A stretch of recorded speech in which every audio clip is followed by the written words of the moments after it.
بالله من الشيطان الرجيم. بسم الله الرحمن الرحيم. يا أيها المدثر قم فأنذر وربك فكبر. قرآن کریم فرقان حمید کی یہ سورۃ المدثر ہے۔ اس سورت کے اندر اللہ تبارک و تعالیٰ نے کافروں کو ڈرایا ہے اور ان کی سزاؤں کا ذکر کیا ہے۔ اس کے ساتھ پیغمبر کریم صلی اللہ علیہ وسلم کو تسلی بھی دی ہے۔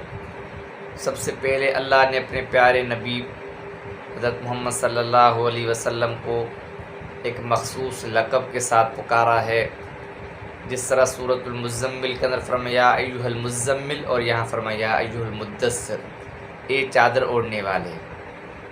جب پیغمبر کریم صلی اللہ علیہ وسلم کے پاس پہلی مرتبہ وحی نازل ہوئی تھی، حضور صلی اللہ علیہ وسلم نے حضرت جبرائیل کو اصلی شکل کے اندر دیکھا اور گھبرا کر گھر گئے، فرمایا زمبلونی زمبلونی۔ اور اسی طرح جب وحی کا سلسلہ ختم ہو گیا، کچھ ٹائم کے لیے رک گیا، اس کے بعد پیغمبر کریم صلی اللہ علیہ وسلم نے حضرت جبرائیل علیہ السلام کو اصلی شکل کے اندر دیکھا تو جسم پر کپ کپی طاری ہو گئی اور گھر گئے، فرمایا دثرونی دثرونی۔ قم فانذر، آگے اللہ تعالیٰ فرمائے آپ کھڑے ہو جائیں۔ آپ وحی کی وجہ سے، خوف اور ہراس کی وجہ سے گھر نہ بیٹھ جائیں۔ قم فانذر، صرف اپنی فکر نہ کریں، کھڑے ہو جائیں۔ فانذر، لوگوں کو ڈرائیں، لوگوں کو دین کے بارے میں بتائیں، ان کو تبلیغ کریں، ان کو قیامت کے بارے میں بتائیں۔ وربک فکبر، اور اپنے رب کا نام لیں، اس کی تکبیر کہیں، اس کو یاد کریں۔ تو یہی ہے کہ اللہ کی بڑائی، اللہ کی تعظیم کی جائے۔ ہمارے یہ ہوتا ہے کہ بڑے بڑے جو لوگ ہیں، مالدار ہیں، رئیس ہیں، سردار ہیں، 24 گھنٹے ان کی تعریف کی جاتی ہے، ان کے قصے سنائے جاتے ہیں مجلسوں کے اندر، محفلوں کے اندر، فلاں نے یہ کام کیا، فلاں نے یہ کام۔ اللہ کی عظمت اور اللہ کی بڑائی بھول جاتی ہے۔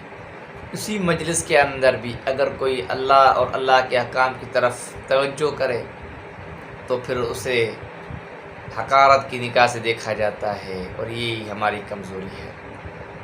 آگے اللہ تعالیٰ فرمایا وَثِيَابَكَ فَطَهِّرْ، اور اپنے کپڑے پاک صاف کریں۔ نماز کے وقت آنے کا حکم ہے اور اپنے کپڑے پاک صاف رکھنے کا حکم ہے۔ اور یہ کہ ہم اپنے کپڑوں کی کتنی صفائی کرتے ہیں۔ ہمارے ہاں تو پیشاب کرتے ہیں تو بھی پانی نہیں اٹھاتے ہیں۔ جنازہ آ جاتا ہے، جنازے کے دوران جو ہے آدھے لوگ جو ہے نماز کے باہر کھڑے ہوتے ہیں، کہہ رہے ہیں ہمارے کپڑے ٹھیک نہیں ہیں۔ وہ اپنے آپ کو گندگی سے، نجاست سے دور نہیں کرتے، پاک نہیں کرتے۔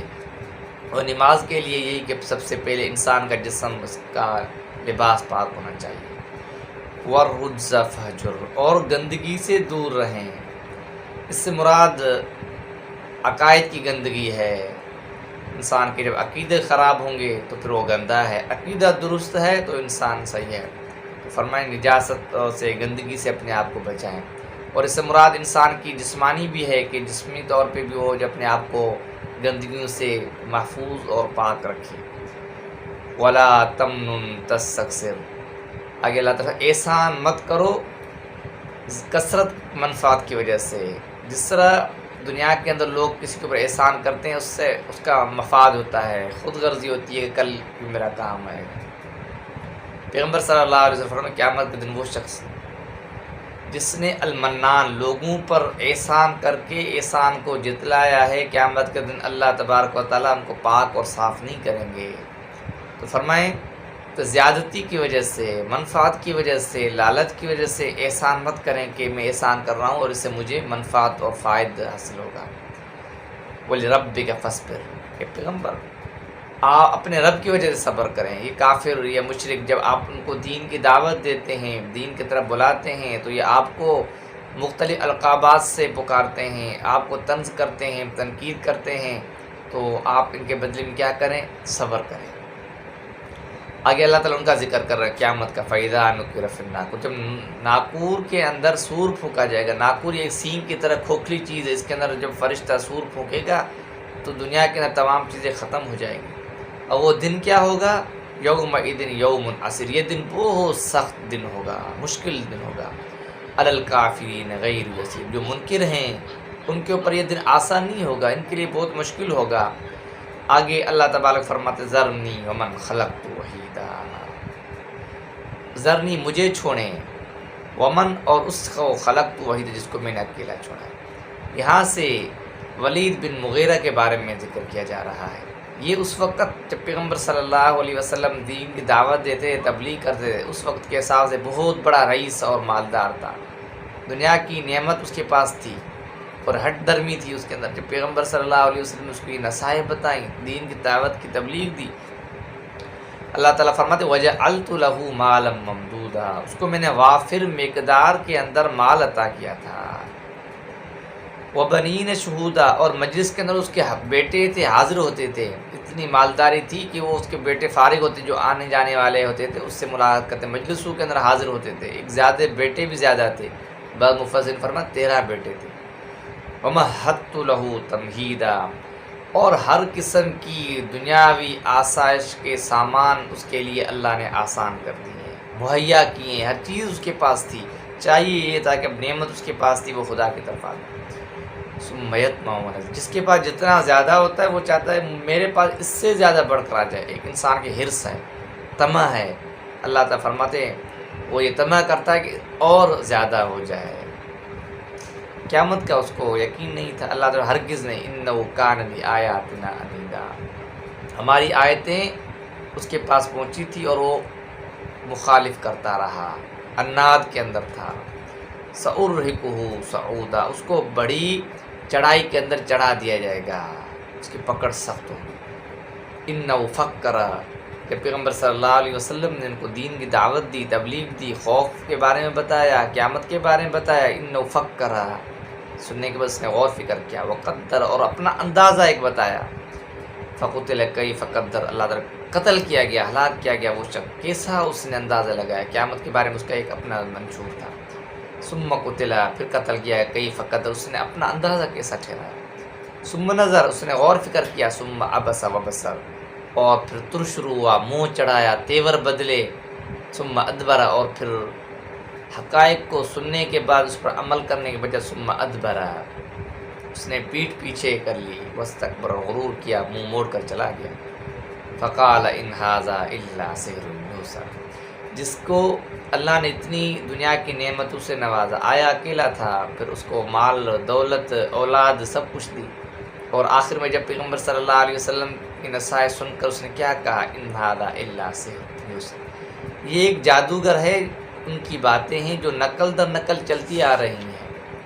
ان ھذا الا قول البر، یہ تو انسان کی باتیں ہیں، خدا کی باتیں ہیں ہی نہیں۔ یہ قرآن کے بارے میں، اللہ کی آیت کے بارے میں وہ کہہ رہا ہے۔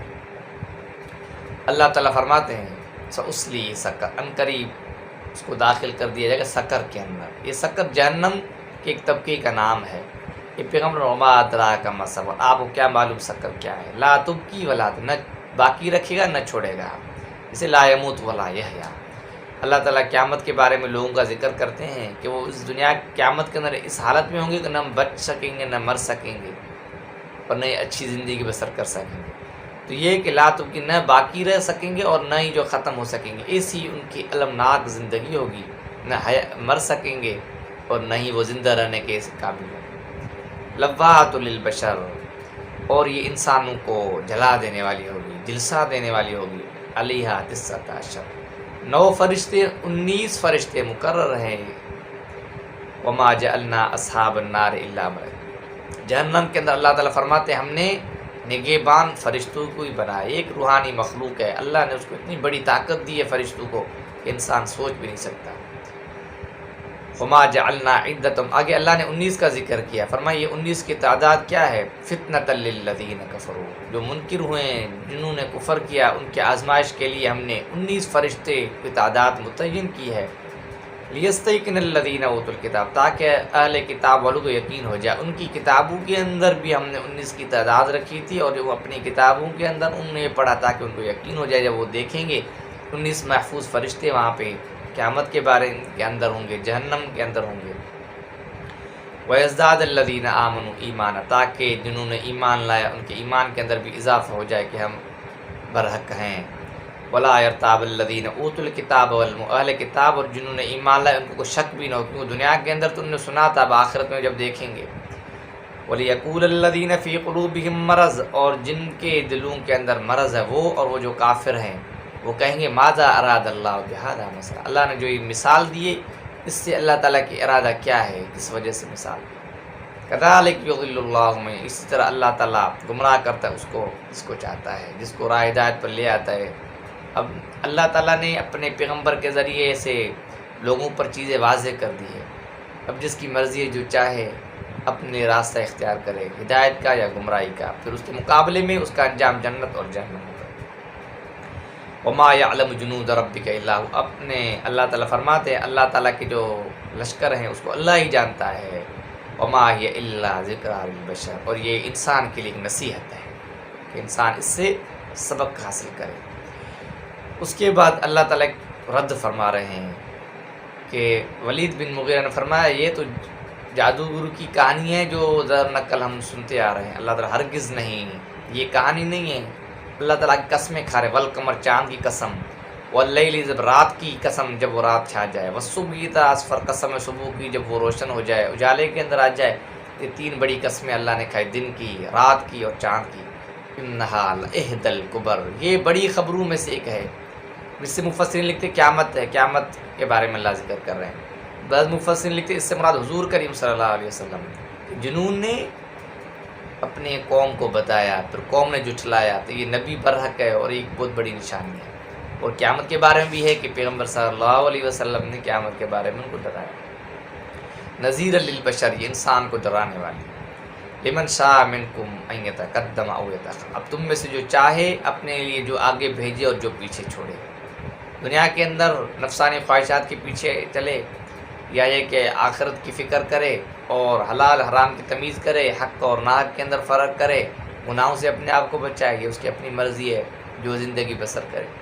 کل نفس بما کسبت رہین، اللہ تعالیٰ فرماتے ہر نفس، ہر انسان، ہر نفس اپنی کمائی کے اندر مصروف ہے، دنیا کے اندر اپنے اپنے اعمال کے اندر مصروف ہے۔ الا اصحاب الیمین، سوائے وہ شخص جو دائیں ہاتھ والے ہیں، مراد جنت والے ہیں، جنہوں نے دنیا کے اندر کٹھن مراحل گزار کر بھی اپنے خدا کی نافرمانی نہیں کی، دکھ سکھ کے اندر اللہ کے احکام کے مطابق چلے ہیں۔ فی جنات، اللہ تعالیٰ فرماتے قیامت کے دن یہ جنت کے اندر ہوں گے۔ یتساءلون عن المجرمین، وہ مجرمون سے پوچھیں گے جو دنیا کے اندر جس معاشرے میں وہ لوگوں کے ساتھ رہتے تھے، اور جب وہ دیکھیں گے کہ جہنم کے اندر یہ لوگ ہیں جو ہمارے ساتھ رہتے تھے، پھر وہ جنت والے جہنم والوں سے پوچھیں گے ما سلککم فی سقر، تمہیں کیا ہوا تم سقر کے اندر ہو؟ سقر ایک جہنم کا ایک گڑھا ہے، تم جہنم میں کیوں ہو؟ تو وہ خود مجرم ہیں، ان کو اپنے جرم کا پتہ ہوگا۔ دنیا کے اندر تو لوگ ہیں، پولیس کا محکمہ ہے یا اور ڈپارٹمنٹ ہے، ان کا جو لوگوں کو پکڑ کرتے ہیں پتہ ہی نہیں ہوتا ہے کہ لوگوں کا جرم کیا ہے، اور خود جو مجرم ہے اس کو بھی اپنے جرم کا پتہ نہیں ہے۔ تو اللہ تعالیٰ فرماتے یہ اہل مومن ہیں، یہ جب دیکھیں گے لوگوں کو جہنم کے اندر، ان سے پوچھیں گے تو وہ مجرم جو ہے وہ اپنا جرم بتائیں گے، لم نکن من المصلین، ہم دنیا کے اندر نماز نہیں پڑھا کرتے تھے، اور آج کل بھی ہم دیکھیں ہم کتنی نماز ادا کرتے ہیں، جمعے کی نماز اور عید کے علاوہ باقی نمازوں کے اندر ہم لوگ کتنے ہوتے ہیں؟ نہ ہونے کے برابر ہے۔ 5 وقت کی فرائض ہم پر متعین کیا گیا ہے اور ہم وہ بھی ادا نہیں کرتے۔ نماز کے فوائد ایک تو جسمانی الگ ہے، روحانی ایک یہ ہے کہ انسان کا ایک تعلق خدا سے سچا ہو جاتا ہے، اور یہ نماز انسان کو گناہوں سے بچاتا ہے۔ کوئی بھی عمل کرتا ہے اس سے پہلے آتا ہے کہ یار لوگ کیا کہیں گے، میں نمازی ہوں، اس کی وجہ سے اپنے آپ کو بچائے گا۔ یہ نماز اگر برحق فرائض واجبات پاکائی اور حاضر دماغ کے ساتھ اگر کوئی پڑھتا ہے تو گناہوں سے اپنے آپ کو محفوظ کر لیتا ہے، نماز اس کو بچا لیتی ہے۔ ان الصلاۃ تنہی عن الفحشاء والمنکر، یقیناً نماز انسان کو برائی اور بے حیائی کے کاموں سے روکتی ہے۔ ہم ایسی نماز پڑھتے نہیں ہیں، پاکائی نہیں ہے، فرائض واجبات کا پتہ نہیں ہے، اور دوسرا حاضر دماغی نہیں ہے۔ ولم نک نطعم المسکین، ہم مسکینی کو کھانا نہیں کھلاتے تھے۔ آج کل بھی دیکھیں کہ جو مسافر ہیں یا جو بے بس لوگ ہیں ان کو کوئی کھانا نہیں کھلاتا ہے، ہر ایک کہتا ہے اس کو وہ کھلا دے کر جان چھڑا دے۔ اگر کوئی بڑا شخص آ جائے، بڑی گاڑی ہو تو ہر ایک کہے گا کاش کہ یہ میرے پاس ٹھہرے، میں اس کو کھانا کھلاؤں. پھر اس کو مجبور کیا جاتا ہے آپ ہمیں ٹائم دے، ہمارے پاس کھانا کھلائیں. غریب مسکین بے بس ہے، جس کو دیکھنے کی بات یہی کہا جاتا ہے کہ اس سے ہم پھنس کے یہ آئے گا اور کہاں سے ہم کھانا کھلائیں گے اس کو. ادھر مالدار سرمایہ دار بڑے جو لوگ ہیں ان سے تعریفیں لی جاتی ہے کہ آپ ہمارے پاس آئے ہیں. تو یہی اللہ تعالیٰ فرماتے ہیں مسکین کو کھانا نہیں کھلا دیتے. باقی اپنے نام روشن کرنے کے لیے بڑے بڑے لوگوں کی بڑی دعوتیں کیا کرتے تھے. وَكُنَّا نَخُوضُ مَعَ الْخَائِضِينَ، اور ہم گمراہ راستوں پہ بھٹکے ہوئے تھے، ان کے اندر ہی پڑے ہوئے تھے.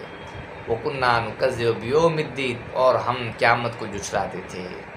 ہمارے ذہن کے اندر قیامت کا خوف نہیں تھا، قیامت کا یقین نہیں تھا، جس کی وجہ سے ہم دنیا کے اندر اپنی نفسانی خواہشات کے پیچھے چلتے تھے. یہ ان کا جرم تھا جو اپنے جرم کا اظہار کر کے صاف واضح بتا رہے ہیں. حتیٰ أَتَانَا الْيَقِينُ، اب ہمارے پاس یقین آ گیا ہے قیامت کے بارے میں. اللہ تعالیٰ فرماتے فَمَا تَنْفَعُهُمْ شَفَاعَةُ الشَّافِعِينَ، اب کوئی سفارش کرنے والا ان کی سفارش بھی نہیں کرے گا اور کسی کی سفارش ان کو فائدہ بھی نہیں دے گی. فَمَا لَهُمْ عَنِ التَّذْكِرَةِ، کیا ہوا ان کو، انہوں نے نصیحت سے اعراض کیوں کیا؟ دنیا کے اندر ان کے پاس نصیحتیں آتی تھی، پھر انہوں نے اعراض کیوں کیا؟ گویا اللہ تعالیٰ کو مثال دے رکھا، کأنہم حمر مستنفرہ، ایک بدکتا ہوا گدھا، فرت من قسورہ، جو ایک شیر سے بھاگے. جنگل کے اندر جو بدکتے ہوئے گدھے ہوتے ہیں بھاگ رہے ہوتے ہیں اور وہ شیر کو دیکھتے اس سے بھاگتے ہیں. اللہ نے ایک مثال دی کہ دنیا کے اندر ان کو انبیاء نے سمجھایا، قرآن نے سمجھایا، پیغمبر صلی اللہ علیہ وسلم کی حدیثیں تھیں ان کے بارے میں ان کو معلومات تھی، وہ ان کو سنائی گئی، اور یہ بدکتے ہوئے گدھوں کی طرح بھاگتے تھے. یہ مولویوں کی باتیں ہیں، یہ دین کی باتیں، ان کو چھوڑو، یہ فارغ لوگ ہیں، ہم مصروف ہیں، ہمارے پاس ٹائم نہیں ہے. تو اللہ تعالیٰ فرماتے ہیں ان کی حالت یہ تھی کأنہم حمر بل یرید کل امرئ منہم ان یؤتیٰ صحفا، اور بلکہ وہ چاہتے تھے ان میں سے ہر ایک شخص کی خواہش یہ تھی کہ ان کو واضح طور پہ کھلا ہوا صحیفہ دیا جائے جس کے اندر لکھا ہوا ہو. قرآن ان کے سامنے ہے پھر بھی وہ یقین نہیں کرتے. یہ ایک جہالت ہے ان کی، ہٹ درمیان. کلا، اللہ تعالیٰ ہرگز نہیں، بل لا یخافون اللہ، ان کو آخرت کا خوف نہیں تھا، ان کو آخرت کی فکر نہیں تھی. جب آخرت کا خوف ہوتا، احساس ہوتا، تو پھر یہ لوگ اس طرح کی حرکت نہیں کرتے، اس طرح کا مطالبہ نہیں کرتے. کلا انہ، ہرگز نہیں. یہ تو ایک نصیحت ہے، یہ قرآن کریم ایک نصیحت ہے. جس کی مرضی ہے جو چاہے اس کو، فمن شاء ذکر، جو چاہے اس کو، اس سے نصیحت حاصل کرے اور اپنی زندگی اس کے مطابق گزارے. وما یذکرون الا ان یشاء اللہ، اب نصیحت وہی حاصل کرے گا اللہ تعالیٰ جس کو چاہے گا. اب وہ اللہ تعالیٰ جس کو چاہے گا، جس کے دل کے اندر تڑپ ہوگی، سچا ہوگا، خدا خوف رکھے گا، اس کو ہی نصیحت حاصل ہے. وہ اہل التقوی و اہل المغفرہ. اور مفسرین لکھتے ہوا کہ ضمیر سے مراد یہ انسان ہے جو اس دنیا کے اندر رہ کر آخرت کی فکر کرے گا، خوف رکھے گا، نصیحت حاصل کرے گا، وہ در حقیقت تقوی والا ہوگا. اور دوسرے نمبر پر اہل المغفرہ، ایک تو اپنے آپ کو گناہوں سے بچائے گا، ہمہ وقت اس کے دل کے اندر احساس ہوگا، خدا کا خوف ہوگا. اور وہ اہل المغفرہ، جب اسے کوئی خطا ہوئی ہوگی، لغزش ہوئی ہوگی، تو مغفرت کروائے گا، استغفار کرے گا، اللہ سے مغفرت اور بخشش کروائے گا.